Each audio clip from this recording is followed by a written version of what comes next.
तो इस बजट को देखने के बाद कहीं सेक्टोरल एलोकेशन में फेरबदल कुछ बदलाव कहीं पर? हाँ, रही जी। अब मैं आपको पूरे मार्केट पे इस चीज़ को अच्छे से समझाने की कोशिश करता हूँ और सेक्टर का फेरबदल भी है, वो भी बताता हूँ।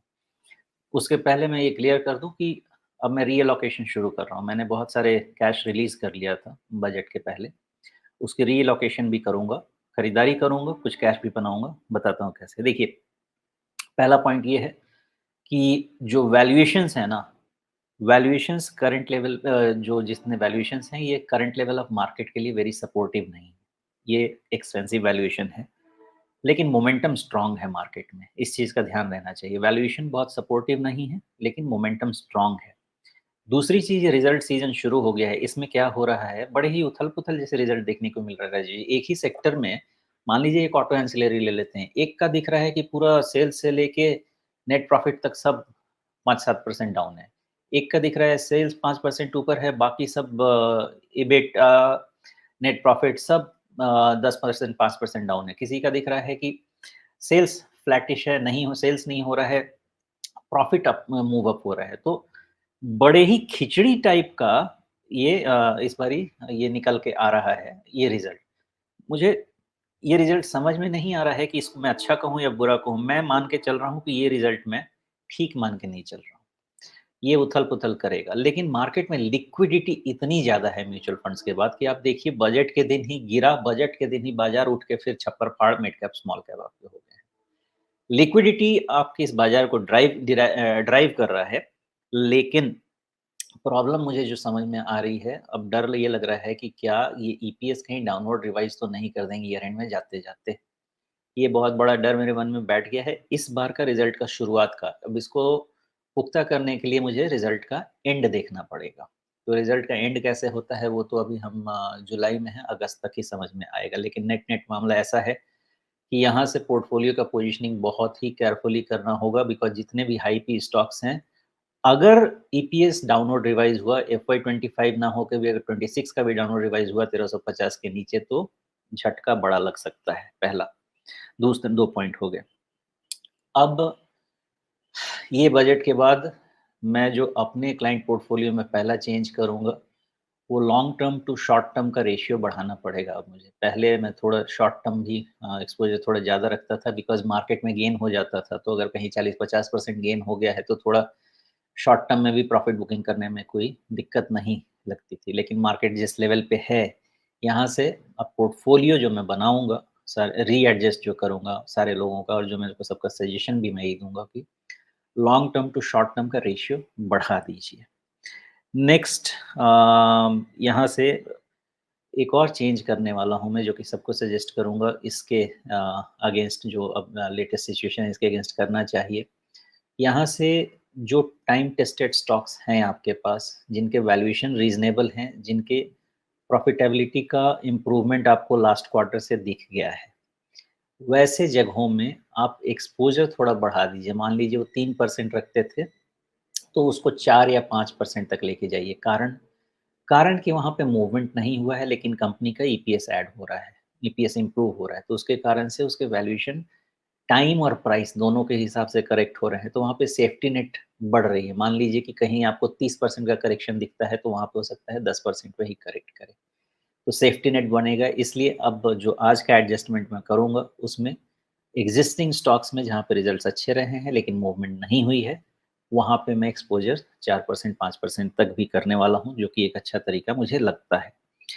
इसके बाद अब मैं जो सेक्टर्स की एडजस्टमेंट करने वाला हूँ, आप देख ही रहे हैं बैंक्स की कितनी पिटाई शुरू हो गई है। पिटाई इसलिए शुरू हो गई है कि यहीं से 2 डाउट शुरू हो गए हैं। एक तो निम्स कॉम्प्रेस हो रहे हैं, दूसरा एसेट क्वालिटी का माइल्ड डिटेरियोरेशन शुरू हो गया है और इसके कारण से आपके बैंक्स रीप्राइस होंगे डाउनवर्ड्स।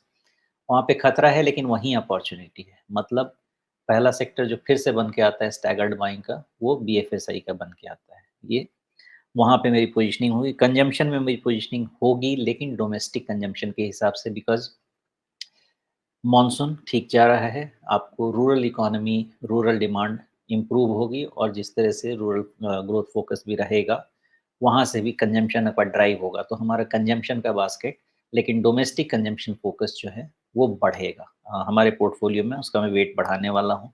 नेक्स्ट डिस्क्रिशनरी का मैं वेट बढ़ाने वाला हूँ, क्योंकि चाहे ना चाहे इनकम का बढ़ना तो तय है, चाहे वो आपका पर्सनल इनकम हो या कैपिटल गेन्स हो या किसी और बिज़नेस इनकम हो, किसी भी तरीके से हो, इनकम बढ़ेगा तो डिस्क्रिशनरी का मैं और भी यहाँ से एक्सपोज़र बढ़ा रहा हूँ आज से। ऑटो एंसिलरीज़ बिकॉज़ वो भी आपका कंज़म्पशन का ही पार्ट होगा, तो मैं वहाँ पे भी एक्सपोज़र बढ़ाने वाला हूँ। पेपर प्राइसेज़ भी स्टेबल हैं, बढ़ ही रहे हैं। डिमांड भी आगे अच्छी रहने वाली है और paper as a packaging product आपको काफ़ी हद तक प्लास्टिक का सब्स्टिट्यूट भी है। तो आने वाले समय में पेपर का डिमांड ठीक रहेगा, वहाँ पे मैं एक्सपोज़र बढ़ाने वाला हूँ। केमिकल्स जैसे अभी एसआरएफ का मैंने रिज़ल्ट देखा, तो रिज़ल्ट्स तो ऐसे देखें तो बहुत एनकरेजिंग नहीं है, लेकिन जो कह रहे हैं अगर वो समझें, तो शायद धीरे-धीरे डिमांड आगे आने के लिए आने को देखने को मिलेगा। तो केमिकल में भी सेलेक्टिव केमिकल्स में एक्सपोज़र बढ़ाऊँगा।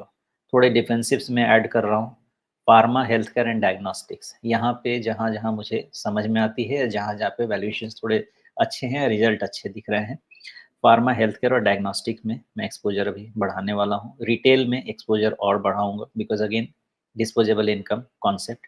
ई-कॉमर्स ई-कॉमर्स का सेपरेट तो कुछ नहीं किया जा सकता, लेकिन रिटेल में ही जो प्लेयर्स हैं वो खुद ही ई-कॉमर्स का सहारा लेते हैं बिकॉज़ आज की तारीख में तो आपकी सिर्फ़ जो आप शॉपिंग करते हैं मॉल्स में जाके सिर्फ़ वही तो रह नहीं गया है। ई-कॉमर्स पे भी वही चीज़ें आपको बहुत सारी मिलती हैं और सिर्फ़ रिटेल के हिसाब से मैं कह रहा हूँ, बाकी ई-कॉमर्स एक अब मेरा सेगमेंट होने वाला है जिस पे मैं फ़ोकस थोड़ा करने वाला हूँ।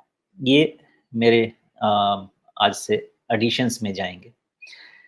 कम जो करने वाला हूँ, कैपिटल गुड्स में मैं एक्सपोज़र घटाना शुरू कर चुका हूँ और भी घटाऊँगा, क्योंकि अगर प्राइवेट कैपेक्स आना भी है, तो अभी उसका कोई वैसा सर्टेनिटी लग नहीं रहा है और आएगा भी तो भी मान लेते हैं वैल्यूएशंस जिस लेवल पे आ गए हैं, मुझे बहुत ज़्यादा वहाँ पे अभी पॉज़िटिविटी नहीं दिखती है। इंफ्रास्ट्रक्चर मार्जिन इश्यू रहेगा, वहाँ पे भी एक्सपोज़र घटा रहा हूँ। रियल एस्टेट ऑफ़ कोर्स वैसे कह तो रहे हैं राजीव जी कि रियल एस्टेट का जो इंडेक्सेशन हटा के जो 20% का टैक्स को मैंने 12.5% कर दिया है, उससे आपको नेट टैक्स बेनिफिट होगा। लेकिन मुझे ये बात समझ में एक्चुअली नहीं आई जब मैं अपने कैलकुलेशंस कर रहा था, तो मेबी और भी एक्सपर्ट से मैं बात करूँगा।